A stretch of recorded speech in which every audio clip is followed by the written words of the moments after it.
ನಮಸ್ತೆ ಎಲ್ರಿಗೂ ಕಿಚನ್ ಕನ್ನಡತಿ ಯೂಟ್ಯೂಬ್ ಚಾನಲ್ಗೆ ಸ್ವಾಗತ. ಇವತ್ತು ನಾವು ಗೆಣಸಿನ ಹೋಳಿಗೆ ಹೇಗೆ ಮಾಡೋದಂತ ನೋಡೋಣ.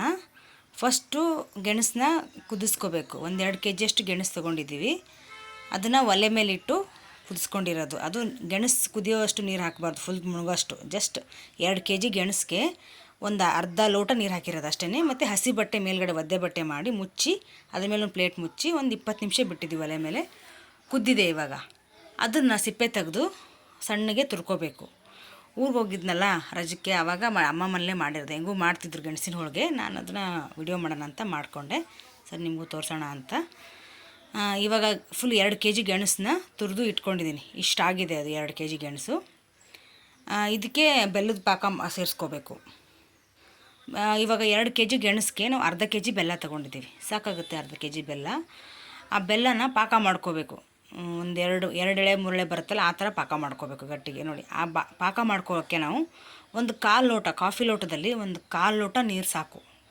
ಬೆಲ್ಲ ನೆನೆಯಷ್ಟು ಹಾಕಬಾರ್ದು. ಜಸ್ಟ್ 1/4 ಲೋಟ ನೀರು ಹಾಕಿ ಅದನ್ನು ಗ್ಯಾಸ್ ಮೇಲೆ ಇಟ್ಕೊಂಡು ಅದು ಪೂರ್ತಿ ಬೆಲ್ಲ ಕರಗಬೇಕು. ಕರಗಿ ಅದು ಹಿಂಗೆ ಕೈಯಾಡಿಸ್ತಾ ಇರಬೇಕು. ಅದು ತಳ ಹಿಡಿಯುತ್ತೆ ಬೆಲ್ಲ.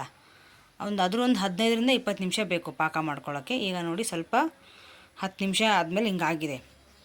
ಇದು ಪಾಕ ಬಂದಿದೆ ಅಂತ ನೋಡಬೇಕು. ಫಸ್ಟು ಪಾಕ ಬಂದಿದೆ ಹೆಂಗಂತ ನೋಡಿದ್ರೆ, ಇವಾಗ ನೋಡಿ, ಏಲಕ್ಕಿ ಪುಡಿ ಹಾಕ್ಕೊಂಡ್ವಿ. ಅದು ಸ್ವಲ್ಪ ಮೇಲ್ಗಡೆ ಪಾಕದಲ್ಲಿ ಹಾಕಲಿಲ್ಲ, ಜಸ್ಟು ಗೆಣಸಿನ ಮೇಲೆ ಏಲಕ್ಕಿ ಪುಡಿ ಹಾಕ್ಕೊಂಡ್ವಿ. ಗೆಣಸು ತುರಿದ್ರ ಮೇಲೆ ಪಾಕ ನೋಡ್ಬೇಕಂತಂದರೆ ಫಸ್ಟು ಒಂದು ತಟ್ಟೆಗೆ ನೀರು ಹಾಕ್ಕೊಂಡು ಅದಕ್ಕೆ ಒಂಚೂರು ಅದು ಬೆಲ್ಲದ ಪಾಕ ಬಿಟ್ವಿ ಅದಕ್ಕೆ. ಅದು ನೋಡಿ, ಅದು ಹಿಂಗೆ ಕೈ ಹಿಂಗೆ ಮಾಡಿದ ತಕ್ಷಣ ಅಂಟಿಸ್ತಿದೆ ಇನ್ನೂ ತಟ್ಟೆಗೆ. ಅಂದರೆ ಇನ್ನೂ ನೀಟಾಗಿ ಪಾಕ ಬಂದಿಲ್ಲ ಅಂತ. ಅದು ಹೆಂಗಂದರೆ, ಹಾಕಿದ ತಕ್ಷಣ ಅದು ನೀರಲ್ಲಿ ಅದು ಹಿಂಗೆ ಕೈ ತೆಗೆದ್ಬಿಡ್ತೀವಲ್ಲ, ಅದು ತೆಗೆದ ತಕ್ಷಣ ಹಿಂಗೆ ಬಂದುಬಿಡ್ಬೇಕು. ಅದು ಅಂಟಿಸ್ತೀರ ಬಂದು ನೋಡಿ, ಇವಾಗ ಈ ಸೆಕೆಂಡ್ ಟೈಮ್ ಹಂಗೆ ಮಾಡಿದಾಗ ಬಂದಿದೆ. ಅದು ಒಂದು 5 ನಿಮಿಷ ಬಿಟ್ಟಿದ್ದೀವಿ, ಒಂದು 5 ನಿಮಿಷ. ಆ ಥರ ಉಂಡೆ ಮಾಡಿ ಹಿಂಗೆ ಬಿಸಾಕಿದ್ರೆ ಪಟ್ಟಂತ ತಟ್ಟೆಲಿ ಸೌಂಡ್ ಬಂತದು. ಅಂದರೆ ಒಂದು ಕರೆಕ್ಟಾಗಿ ಹದವಾಗಿ ಪಾಕ ಬಂದಿದೆ ಅಂತ. ಇವಾಗ ಏನು ಮಾಡಿದ್ವಿ, ಗ್ಯಾಸೆಲ್ಲ ಆಫ್ ಮಾಡಿ ಇದನ್ನು ಕೆಳಗಡೆ ಇಳಿಸ್ಕೊಂಡು ಗೆಣಸೆಲ್ಲ ತುರಿದಿದ್ವಲ್ಲ ಆ ಪಾಕಕ್ಕೆ ಮಿಕ್ಸ್ ಮಾಡ್ಕೋಬೇಕು. ಅದು ಬಿಸಿ ಇದ್ದಾಗಲೇ ಹಾಕಬೇಕು. ಪಾಕ ತಣ್ಣಗಾದ್ಮೇಲೆ ಅದು ನೀಟಾಗಿ ಮಿಕ್ಸ್ ಆಗೋಲ್ಲ. ಹಾಗಾಗಿ ಅದು ಒಬ್ಬರು ಹಾಕ್ಕೊಂಡು ಸ್ವಲ್ಪ ಸ್ವಲ್ಪ ಹಾಕ್ಕೊಂಡು ತಿರುಗಾಡ್ಬೋದು. ಇಲ್ಲ ಇನ್ನೊಬ್ರು ಇದ್ದರೆ ಹೆಲ್ಪ್ ತೊಗೋಬೋದು ಅವ್ರದ್ದು. ಅವರೊಬ್ರು ಹಾಕ್ತಾಯಿದ್ರೆ ಒಬ್ಬರು ಇದು ಮಾಡ್ಕೋಬೋದು. ಸೊ ಅಮ್ಮ ಪ್ರಿಪೇರ್ ಮಾಡ್ತಿದ್ರು, ನಾನು ಸ್ವಲ್ಪ ಹೆಲ್ಪ್ ಮಾಡಿದೆ. ಚೆನ್ನಾಗಿ ಬರುತ್ತೆ. ನೀವು ಒಂದ್ಸಲಿ ಟ್ರೈ ಮಾಡಿ ಹೇಗೆ ಬಂದಿದೆ ಅಂತ ಹೇಳಿ.